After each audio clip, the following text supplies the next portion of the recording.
Je me souviens bien de ce film. C'est assez bien d'être fou d'Antoine Page. On cherchait dans notre comité le film coup de cœur. On n'arrivait pas à le trouver. Et à quelques jours de boucler notre sélection, une nuit, à 5 heures du matin, je me lève et je me regarde ce film. Et de suite, dans la matinée, j'appelle les copains du comité en disant ça y est, je crois qu'on tient notre film coup de cœur pour cette année.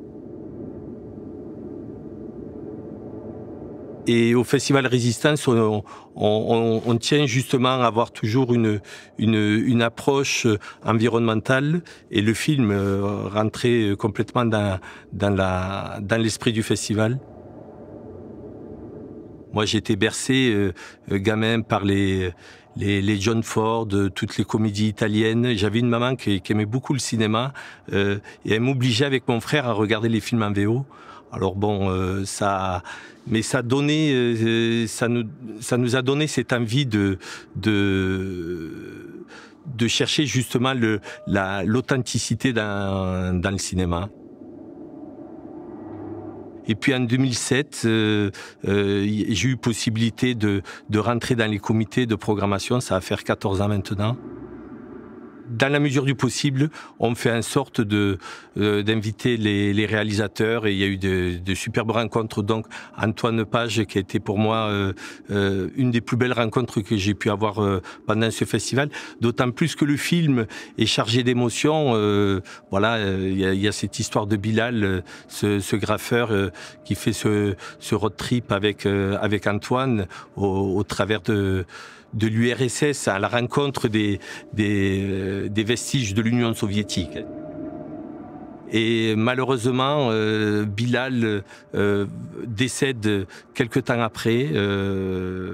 Il n'a jamais vu le film abouti. Il était en cours de montage.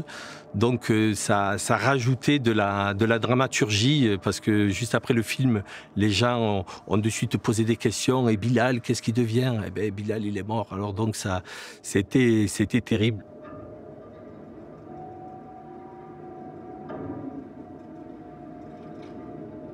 Il y a eu Robert Guédiguian qui est venu, Tavernier, père et fils, Colin Serrault, voilà, des réalisateurs militants, engagés pour différentes causes. Et puis, il ne faut pas oublier que l'Ariège est une terre de lutte. Au moment de la retirada en 1939, quand la République d'Espagne chute, beaucoup d'Espagnols ont passé les Pyrénées, sont venus en Ariège. Donc ça paraissait complètement évident que le festival Résistance voit le jour en Ariège.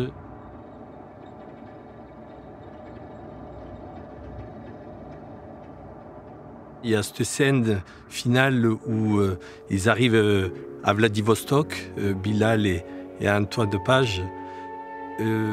Et après coup, il m'a raconté un peu comment ils ont pu tourner la scène. Alors, on est sur le port de Vladivostok avec ces centaines de conteneurs et ils décident de passer les grillages. Ils soudoient un gardien. Et il tag les conteneurs, voilà, il fait des visages, des morceaux de visage on va dire. Et sur le matin, sur le haut de la colline, il pose la caméra et on voit le grutier qui manipule les conteneurs et tout doucement ça forme, comme un jeu de Lego, ça va former le visage de personnages qu'ils ont rencontrés tout le long de leur road trip là, pendant 4 mois. Et c'est génial, quoi. Et de la musique, après, il y a la musique, le concerto là, de Mozart, où on voit les bateaux dans la brume quitter le port de Vladivostok. Voilà, c'est plein de... Voilà, et ça, forcément, on ne peut avoir que le récit du réalisateur qui raconte comment ils sont arrivés à tourner la scène. Et là, on se sent vraiment privilégié.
Et ça fait du bien de se retrouver dans une salle.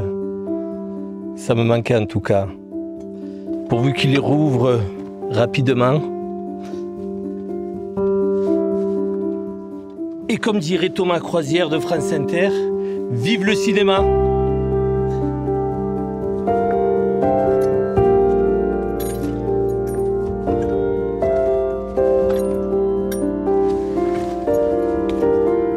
Bruno fait partie de l'équipe organisatrice de Résistance, un festival cinématographique qui promeut la culture et cherche à briser les idées reçues.